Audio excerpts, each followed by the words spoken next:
네, 1호입니다. 뭐가 1호냐 보겠습니다. 특검 1호 수사 개시 조은석, 이 내란 특검이죠. 석방 6일 앞둔 김용현 추가 기소했다. 김용현 전 장관 26일 이 구속기간 만료로 석방이 될 예정인데 어제 갑작스레 김용현 전 장관에서 추가로 특검에서 기소를 했습니다. 대체 뭘로 기소를 했느냐, 이미 내란 혐의를 받고 있는데 같이 볼까요? 어떤 혐의인지? 이겁니다. 민간인인 이 노상원 전 정보사령관한테 비화폰을 준 혐의, 이거 공무집행방해 아니겠느냐. 그리고 수행비서한테, 자신의 이 장관 때의 수행비서한테 계엄 관련 서류를 파쇄하라고 시키고 노트북 이거 파손을 지시했다 때문에 증거인멸을 교사한 혐의다라고 해서 특검에서 어제 추가로 기소를 했다라는 겁니다.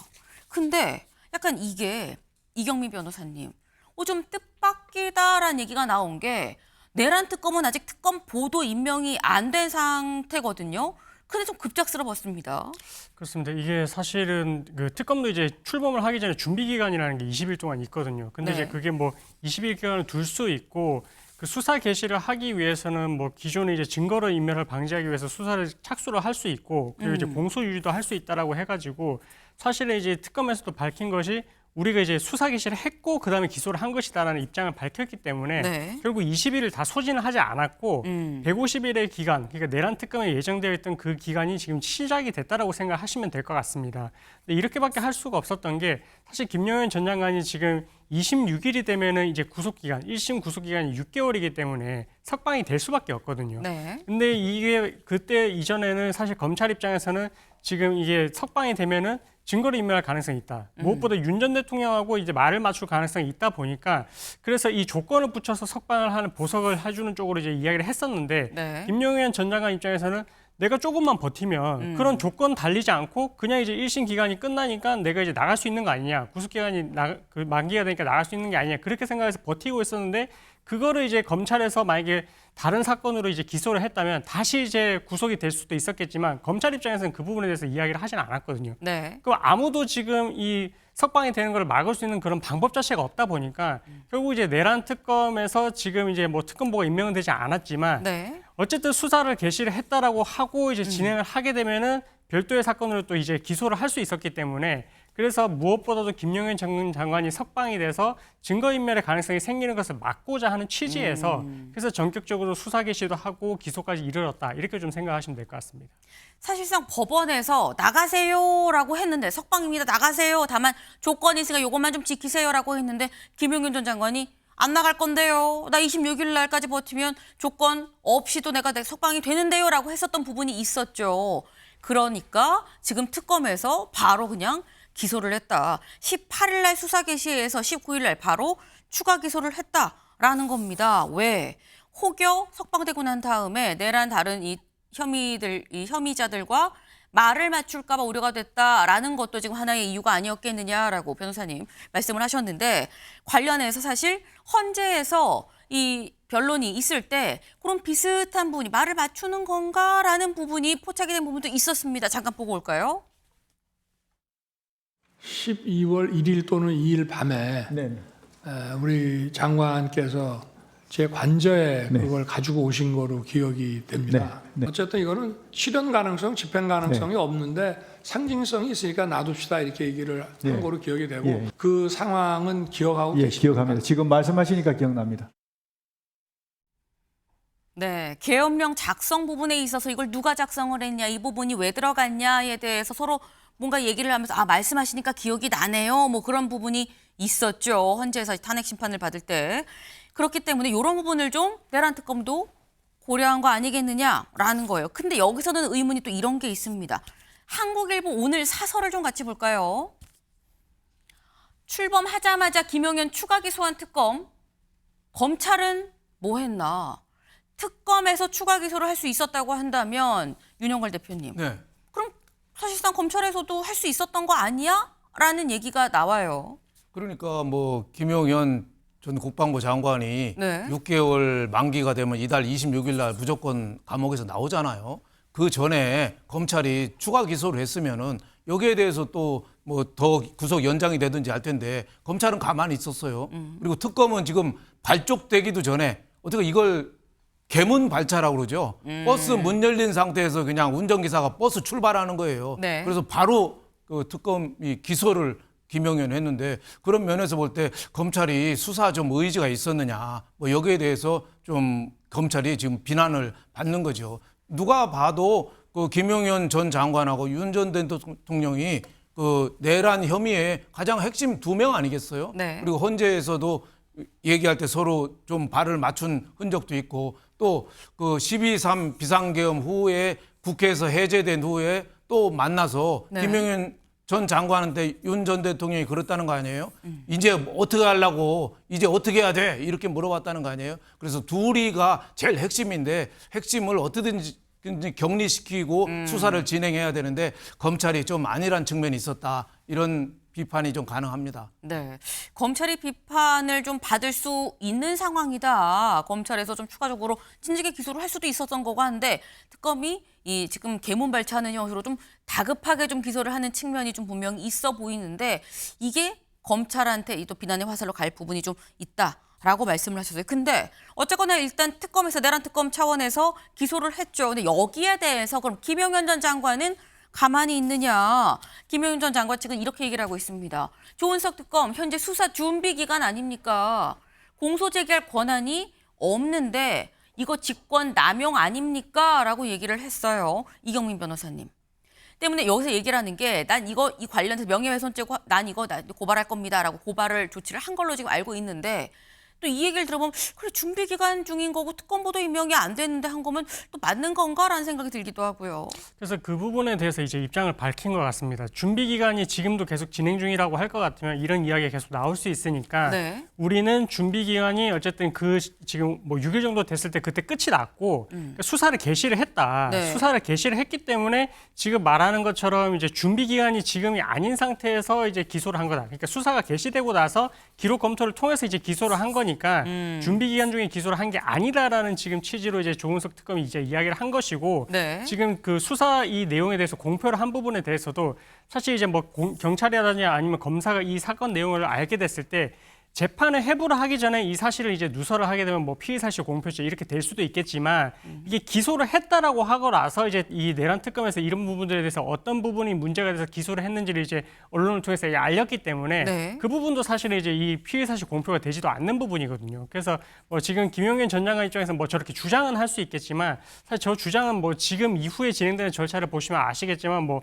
무리한 기소다라고 보기도 좀 어려울 것 같고 사실 이렇게 좀 말이 나오는 게 너무 좀 당황스러운 게 이 모든 것들은 결국 이제 검찰이 사실 준비를 했으면 다 이제 어떻게 보면 자연스럽게 헤쳐나갈 수 있는 부분이었거든요. 그쵸. 왜냐하면 중대한 피의자 같은 경우에 우리가 이제 계속해서 이제 이 사람이 이제 재판이 길어지고 할 것 같으면 석방이 될 걸 예정을 하고 이제 알기 때문에 그래서 다른 사건으로 기소를 할 것도 준비를 하고 이제 추가로 이제 기소를 해서 이제 석방이 되는 거 막습니다. 그래서 증거인멸이 되는 거 막는데 근데 검찰 입장에서는 이 부분에 대해서 전혀 이제 대비를 하지 않고 있다가 이렇게 돼버리니까 계속해서 특히나 무엇보다도 이 사건이 초유의 내란이라는 혐의인데 정말로 중대한 범죄가 내란이 아니면 도대체 어떤 게 중대한 범죄인지도 모르겠고 네. 그러면 더더욱이나 이 사건 같은 경우는 비아폰이라든지 아니면 각자의 군 사령관들의 이런 진술밖에 없는 사건에서 진술이 이게 계속해서 서로 간에 이제 소통을 하고 증거를 인멸을 하게 되면 그것만큼 이 사건에 있어서 증거를 이제 어떻게 보면 확보를 할 수 있는 방법이 없어지니까 네. 더욱더 이거는 이제 추가적으로 기소를 해서 석방을 막았어야 되는 그런 부분들이 있거든요.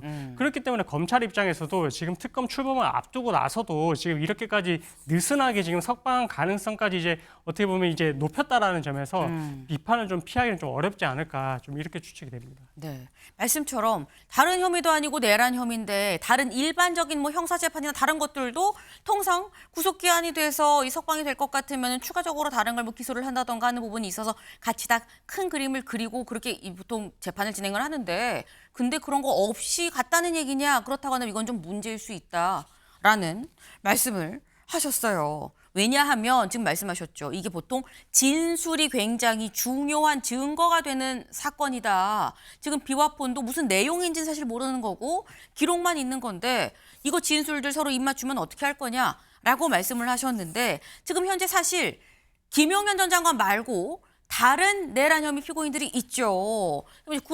군 지휘부의 구속 상황을 좀 같이 보겠습니다. 김용현 전 장관 지금 현재 구속 상태이고 보석을 거부를 하다가 요번에 추가 기소가 됐죠. 그래서 법원에 다시 이 구속영장 다시 발부해 주세요라고 촉구 서면을 특검 차원에서 다시 넣었습니다. 그런데 여기 말고도 여인영 전 방첩사령관, 이진우 전 수방사령관, 박안수 전 육군참모총장, 문상호 전 국군정보사령관 등이 다 지금 여기는 현재 구속 상태예요. 요 끝에 보실까요? 다 구속 상태입니다. 근데 구속 만기 시점이 다들 곧 도래한다라는 거죠. 6월 30일, 7월 2일, 7월 5일. 6말 7초에 다들 지금 구속기한이 만료가 되는데 근데 그러면 이 사람들에 대해서도 특검이 아직 아까 뭐 개문발차라는 표현도 쓰셨습니다만 개문발차 차원에서 다 개별로 또 추가 기소를 할 것이냐 다급하게라는 겁니다. 이거 최 교수님 어떻게 전망하십니까? 근데 저 사령관들이 전부 석방이 되면 네. 다시 똑같은 혐의로 구속하기는 어려울 거 아니에요. 그럼 다른 걸로 또 추가 기소할 수 있을 것 같아요. 지금 뭐 윤석열 전 대통령, 김영현 전 장관 그리고 저기 나와 있는 저 사령관들 이 사람들이 내란을 한 거예요. 내란 혐의를 가지고 있는 거예요. 그리고 이제 내란 우두머리 그리고 네. 내란 중요 임무 종사자들인데 다 석방되고 나서 지금 내란 우두머리 혐의인 윤석열 전 대통령이 석방되어 있는 상태 아닙니까 지금? 지금 그 얘기도 나오는 거 아니에요? 윤석열 전 대통령에 대해서 3차 출석 통보해서 불응하면 이거 체포영장도 해야 되는 거 아니냐 이런 얘기도 나오고 있는 상황이고 아마 특검이 정식 출범하면 지금 이미 출범했다고 합니다만 저런 사령관도 그렇고 윤석열 전 대통령도 그렇고 아마 새로운 혐의를 추가해서 네. 기소해야 될 겁니다. 그래서 구속도 해야지. 그래야 특검이 이루어질 수 있지. 다 구속이 이제 석방된 상태에서 무슨 수사할 수가 있겠어요. 특검이 할 수 있는 게 뭐가 있겠습니까? 다 입 맞추고 그럴 텐데. 네. 그야말로 이 진술이 거의 유일한 증거일 수 있는데 아니, 아까도 말씀하셨습니다만 비어폰이 있으면 뭐 하냐고요. 내용만 나와 있는 거지 내용이 안 나와 있으니까. 아무튼 저는 다시 어떤 형태로든 간에 추가 기소할 가능성은 충분히 있다라고 생각합니다. 네. 이게 다른 내란 혐의에 지금 이 구속 만기 시한이 도래하는 다른 이 피의자들에 대해서도 아마도 추가적인 이 기소가 있지 않겠느냐, 추가적인 혐의로라고 말씀을 하셨어요. 근데 김용현 전 장관이 얘기를 한 게 준비 기간 아니냐라고 얘기를 하는 게 이경민 변호사님. 사실 외부적으로 볼 때는 글쎄 사무실은 뭐 서울고검에 차렸다고 하는데 딱히 특검 보도 임명이 안 됐고 얼마나 더 지금 충원이 되는 건지도 나오지도 않고 뭔가 윤곽이 안 드러난다라고 얘기를 할 수가 있는 게 따지고 보면 3대 특검 중에 가장 먼저 특검보 후보를 올렸거든요. 근데 김건희 특검은 벌써 특검보가 임명이 됐습니다. 근데 왜 여기에 특검보, 이 내란 특검의 특검보 임명은 좀 늦어지는 거냐라는 생각이 들기도 해요.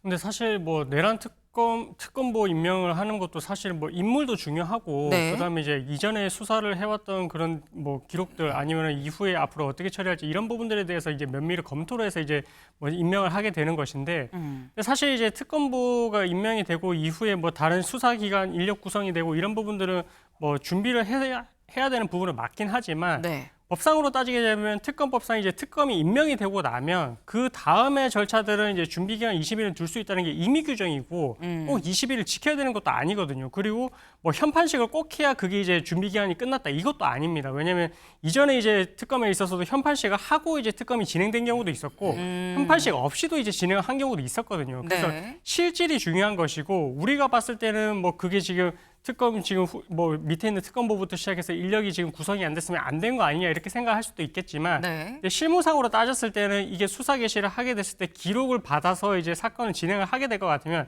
특히 이 사건 같은 경우는 이전부터 재판이 또 진행되고 있었던 사건이다 보니까 이걸 기록을 인계받아서 검토 후에 다시 진행을 하는 부분에 있어서는 사실 크게 무리가 되는 부분은 아니거든요. 그래서 그런 연속선상에 따지게 되면 수사 개시가 됐다라고 또 본인들이 이제 밝힌 만큼 어느 정도 이제 그거를 이제 준비 기간이 끝났고 이후에 수사가 개시가 되고 뭐 어떻게 보면 정상적인 절차를 통해서 이제 진행이 된 것으로 보는 것이 맞지 않을까 그렇게 봐야 될 것 같습니다. 네. 그러니까 밖에서 보는 이런 관점이나 시선 사실 중요하지 않다. 이미 자료를 넘겨받아서 이거를 토대로 기소를 했다 그러면 수사가 개시가 된 거고 그리고 여기서 뭐 법적으로 논란이 일 부분이 전혀 없다라고 또 말씀을 하셨어요. 지금 저희 쭉 여기도 보입니다만 다들 지금 이 1심 구속 만기 시점이 도래하고 있죠. 여기서 더불어서 노상원 전 정보사령관도 7월 9일 날 구속이 만료가 되고요. 김봉식 전 서울경찰청장도 7월 7일 날 구속이 만료가 됩니다. 다 이 만료되는 이 다른 혐의의 이 피의자들에 대해서 추가적으로 어떤 이 조치가 기소가 있을지도 주목이 좀 됩니다.